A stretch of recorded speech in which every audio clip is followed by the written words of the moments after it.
Merci de faire confiance au journal de la ville, mesdames et messieurs. Voici le sommaire. Des tirs entendus ce mercredi 31 juillet près de la présidence de l'ex-chef de l'État Joseph Kabila Kabange. Selon la première dame qui s'est trouvée sur place à GLM, un groupe de gens ont voulu forcer l'entrée avec pour mission, soi-disant, de l'éliminer physiquement. Le chef de l'État, Félix-Antoine Tshisekedi Tshilombo, ne se rendra plus à Kisangani pour présider personnellement, comme initialement prévu, la cérémonie du Génocide, le génocide congolais pour des gains économiques. Il séjourne actuellement en Belgique pour un suivi médical. La mission de l'Organisation des Nations Unies pour la stabilisation en République démocratique du Congo, MONUSCO, salue l'annonce par la présidence angolaise d'un cessez-le-feu entre les gouvernements de la République démocratique du Congo et du Rwanda qui entrera en vigueur ce 4 août 2024. C'est tout pour les sommaires. Mesdames et messieurs, encore une fois, bienvenue dans ce journal.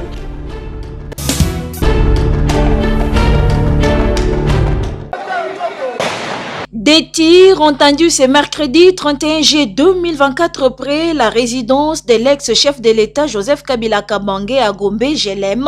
Selon l'ex-première dame Olive Lembe Kabila qui s'est trouvée à l'intérieur de la résidence, un groupe de jeunes gens ont voulu forcer l'entrée de la résidence avec pour mission de l'éliminer physiquement, explique-t-elle. On les a envoyés soi-disant pour venir m'éliminer physiquement ici. Ils étaient un nombre de combien? Bon, je ne sais pas estimer, ils étaient un nombre de combien, mais ils étaient très nombreux. Les images, les quelques images qui ont été prises vers la fin, quand ils ont commencé à les maîtriser.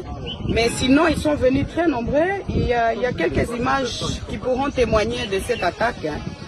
Et ils ont voulu commencer à jeter des cocktails pour d'abord brûler tous les véhicules qui se retrouvent ici à l'extérieur de la parcelle et puis avec intention de forcer le portail pour rentrer jusqu'à l'intérieur de la résidence.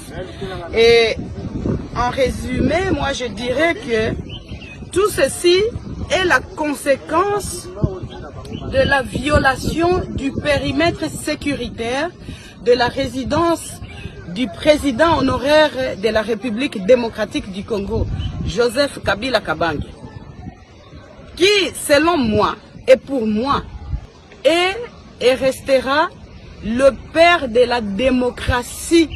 Une occasion pour l'ex-première dame de lancer son message d'interpellation.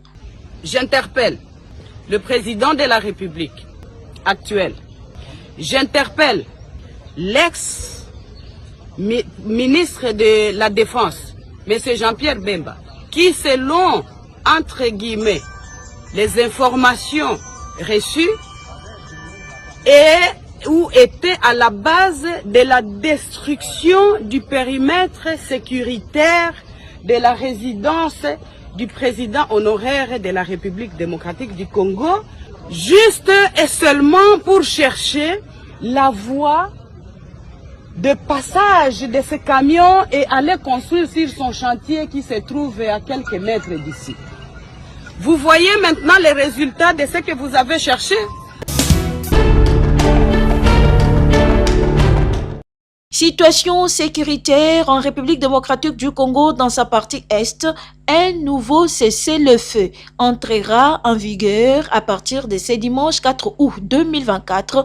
Décision prise ce mercredi 31 juillet lors d'une réunion sur la situation de la sécurité et de la paix dans l'est de la RDC entre la ministre des Affaires étrangères congolais Thérèse Kaikwamba Wagner et le ministre des Affaires étrangères du Rwanda à Luanda, Angola, sous la médiation de Joao Lourenço, président angolais. Un dispositif de surveillance et de suivi sera mis en place pour le respect de la nouvelle mesure qui intervient 3 jours avant l'expiration de la trêve humanitaire obtenue par les États-Unis. Le processus de Luanda, en qui la République démocratique du Congo place beaucoup d'espoir, prévoit dans sa démarche un dialogue continu entre les parties en conflit pour pour mettre fin à l'insécurité dans la région des Grands Lacs.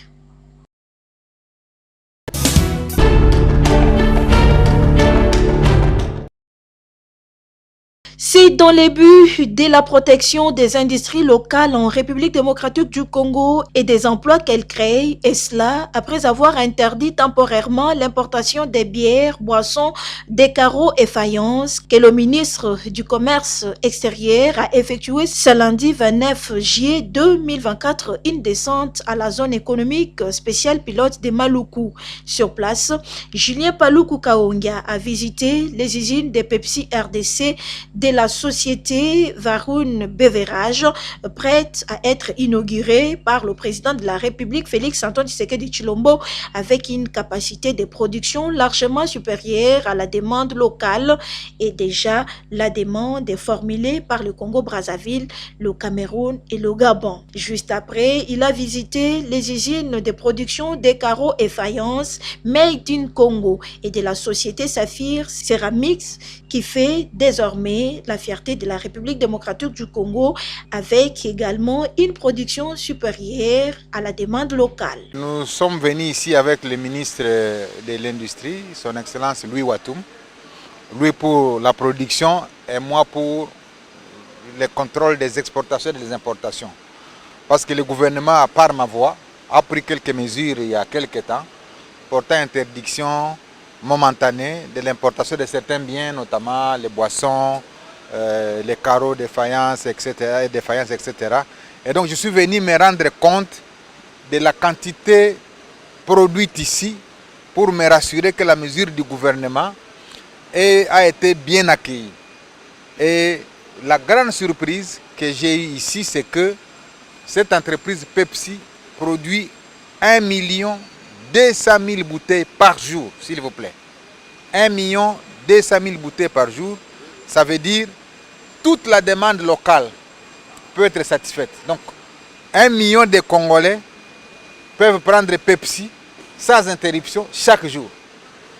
Et donc, pour ne pas tuer l'industrie locale, eh bien, le ministère du Commerce extérieur doit contrôler les importations.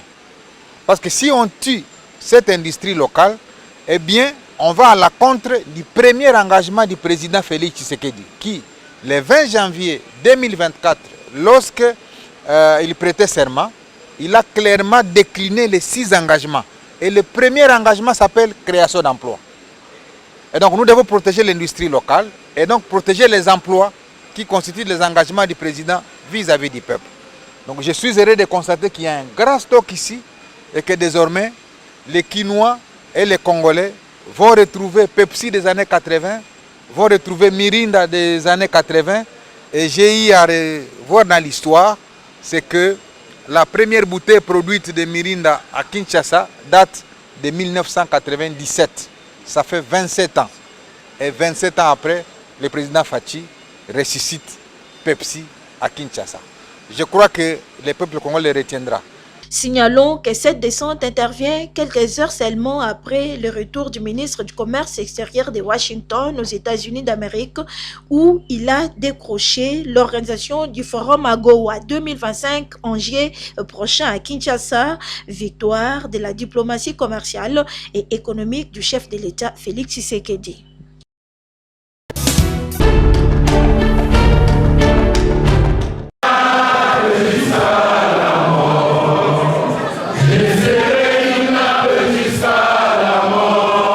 L'Assemblée générale de 600 délégués syndicaux de l'Intersyndicale nationale de l'administration publique INAP dans tous les ministères de l'État congolais convoqués ce mardi 30 juillet 2024 à Kinshasa dans la grande salle de Fatima Gombe à la demande du vice-premier ministre au ministre de la fonction publique Jean-Pierre Liaou, dans le cadre du dialogue permanent venu sensibiliser, conscientiser, informer les agents et fonctionnaires de l'État des différentes réformes mises en place par le gouvernement, réformes que les agents et fonctionnaires de l'État doivent porter pour la bonne marche de l'administration publique. Le président de la République a émis le vœu, à travers sa vision, de mettre à la disposition de notre pays une administration publique qui soit à la hauteur de la grandeur de notre pays, à la hauteur des enjeux. Nous avons lancé une série de réformes, c'est connu, cadre juridique, cadres organiques,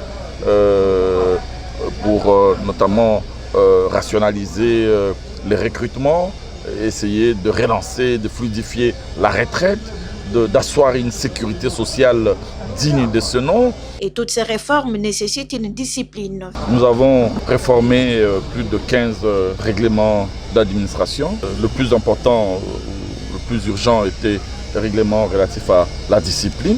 Qui dit discipline dit aussi les heures de service. Des réformes saluées par l'intersyndicale nationale de l'administration publique dirigée par Kiyangi Matangila, qui à l'occasion a tenu à rappeler au vice-premier ministre, ministre de la fonction publique, la situation politique salariale des agents et fonctionnaires de l'État et l'ultimatum lancé au gouvernement pour la paye de $200 américains aux huissiers. Vous avez vu la présence du vice-premier ministre qui est venu confirmer ce que nous avons dit aux amis. Nous avons obtenu, nous nous sommes mis d'accord avec le gouvernement que les fonctionnaires travailleront pendant 40 heures la semaine, 5 jours, c'est-à-dire de lundi à vendredi, et 8 heures de travail par jour. Le travail des fonctionnaires devra prendre fin à 16 heures. Et ils travailleront de lundi à vendredi, pendant 40 heures la semaine. L'ultimatum demeure. Notre ultimatum attend notre rencontre avec la première ministre. De ce qui va sortir, si les agents sont satisfaits, nous allons quand même tenir cette assemblée-là pour leur dire ce que nous avons obtenu. C'est bien qui finit bien, c'est dans un climat serein que s'est clôturé ce dialogue permanent entre les VPM et l'INAP.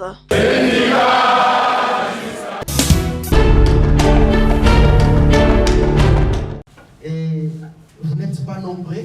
La salle Bomoko de Galerie présidentielle à Gombe a servi de cadre pour une double cérémonie, à savoir la sortie officielle de l'entreprise de construction de fourrage Drill Construct Invest et le lancement officiel de la formation sur les techniques de fourrage d'eau le lundi 29 juillet 2024 dans les après-midi.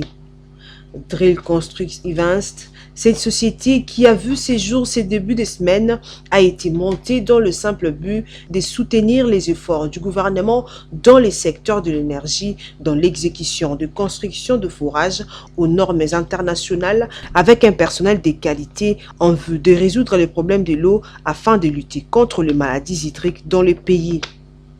Dans sa prise de parole, le directeur général de cette entreprise, l'ingénieur Emmanuel Linfou, a présenté à l'assistance les agents qui composent cette société, accompagnés d'une prière, question de leur remettre dans le mai du Seigneur Jésus-Christ pour la bonne marche de cette société. Cette initiative, combien louable, qui vient d'ajouter un plus dans le développement de notre pays, est saluée ici par les participants. En ce qui concerne cette entreprise, je suis vraiment flatté parce qu'ils veulent rédicoter la technique du forage. C'est une bonne initiative. Nous tenons vraiment à encourager les DG, qui est un jeune homme très courageux et très fort. Et aujourd'hui, la République démocratique du Congo a un problème sérieux par rapport à l'eau potable. Et puis ce jeune homme a pensé quand même à commencer à nous fournir de l'eau potable. Drill Construct Invest se veut une entreprise de construction qui contribue au développement de la République démocratique du Congo en desserte en eau potable, nous dit ici son patron, l'ingénieur Emmanuel Linfou, tout en rappelant son objectif. Nous avions monté cette entreprise avec un seul objectif, soutenir les efforts qu'eux font. Nous allons les faire à notre niveau, avec des ingénieurs de qualité, avec le personnel de qualité, exécuter des fourrages de qualité selon les normes internationales en vue de résoudre les problèmes de l'eau, pas de n'importe quelle manière, mais en luttant aussi contre les maladies hydriques. Vous savez, aujourd'hui, la ville-province de Kinshasa est servie, je crois, en 14% seulement par rapport à l'eau. Et nous voulons, à travers cette entreprise, remonter ces pourcentages de 14%, même à 50%, et c'est là avec l'accompagnement de des autorités du pays. Ont participé à cette cérémonie d'ouverture le directeur provincial Kinshasa de l'Office national des hydrauliques rurales, Olivier Amani, et tant d'autres.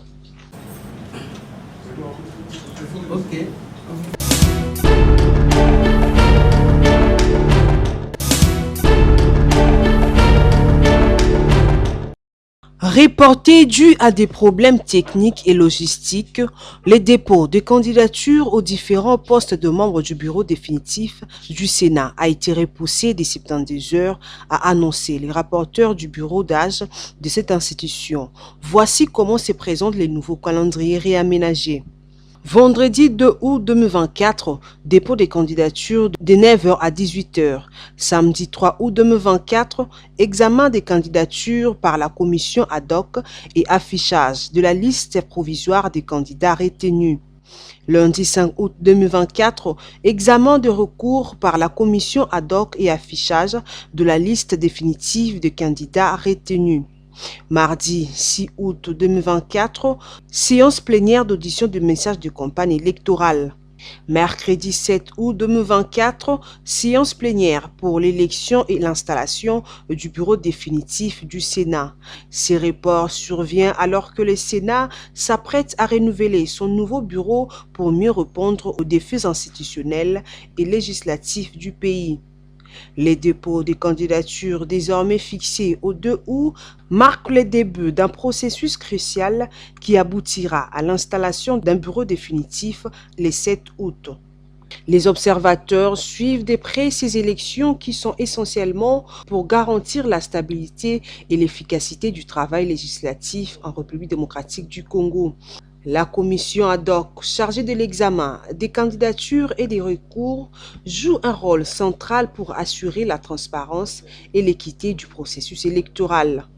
De son côté, les partis présidentiels Union pour la démocratie et le progrès social UDPS et ses alliés vont postuler pour 3 postes au sein du bureau définitif de cette haute chambre du Parlement, à savoir le poste de président du bureau, questeur et du rapporteur adjoint. Les publics et les acteurs politiques sont invités à suivre attentivement ces calendriers pour participer et s'informer sur les déroulements des différentes étapes jusqu'à l'élection finale du nouveau bureau sénatorial.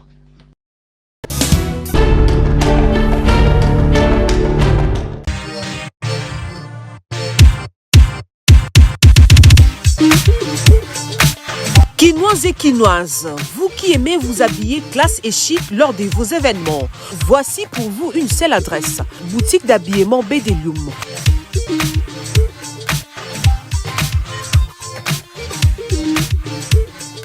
Avec ses plus de 20 ans d'expérience dans les domaines vestimentaires, vous trouverez chez Bedelium des vêtements et collections de haute gamme à un prix très abordable nulle part ailleurs.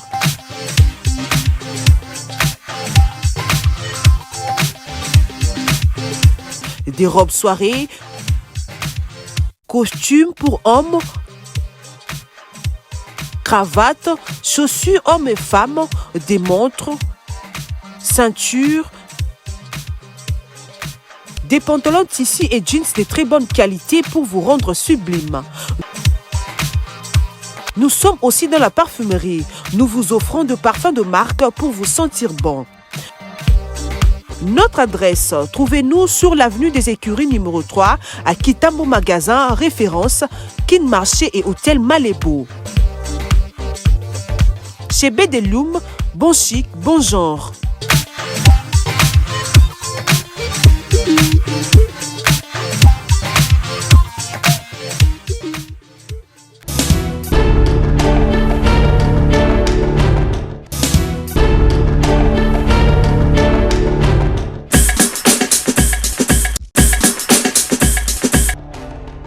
Nous sommes arrivés à la fin de ce journal de la ville, mesdames et messieurs, merci.